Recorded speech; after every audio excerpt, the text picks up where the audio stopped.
In a cozy little town nestled between snowy mountains, there stood a tiny Christmas tree named Evergreen.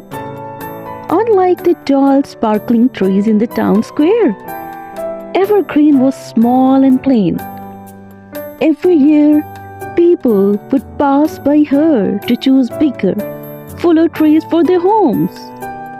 Though she longed to bring joy to someone's Christmas, Evergreen always ended up alone. One frosty morning, as snowflakes danced in the air, a young boy named Tommy walked through the forest. His scarf was patched and his boots had holes, but his eyes sparkled with curiosity. Tommy was not looking for a perfect tree. He was searching for firewood to keep his family warm. When Tommy saw Evergreen, he stopped and smiled. "You are so beautiful," he said, patting her soft needles. Evergreen's branches trembled with surprise. No one had ever called her beautiful before. "I wish I could take you home," Tommy sighed. "But we can't afford decorations or gifts for this year. Papa is sick and Mama worked so hard to make a soup from just a few potatoes." Hearing Tommy's words, Evergreen's heart smelled with an idea. "If I cannot be a perfect Christmas tree, I can still give," she thought. That night, as the moon bathed the forest in silver light, Evergreen whispered to woodland creatures.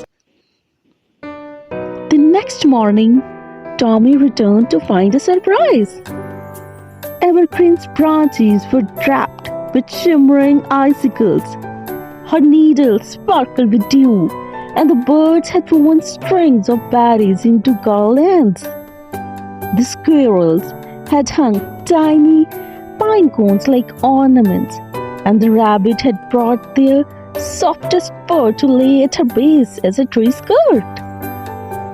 Tommy's eyes widened. "It's magic," he gasped. The forest animals chirped and squeaked in delight.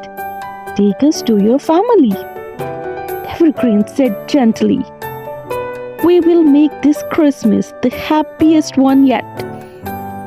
Tommy hesitated, but then carefully dug around Evergreen's roots and carried her home.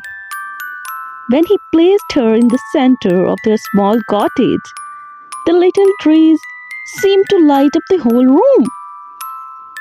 His mother cried tears of joy, and even his father, weak from illness, managed a smile. That Christmas, neighbors who heard about Evergreen's beauty stopped by to visit. Each brought something to share: a loaf of bread, a scarf, even a small toy for Tommy. Evergreen's giving spirit had inspired the whole town. From then on, Evergreen became known as a giving tree. She returned to the forest each spring to grow stronger and more beautiful. And every Christmas, she found new ways to bring joy to those in need. And so, Evergreen taught everyone that the true spirit of Christmas is not about being the biggest or the brightest. It's about the love and the kindness that we share. That was the end of the story.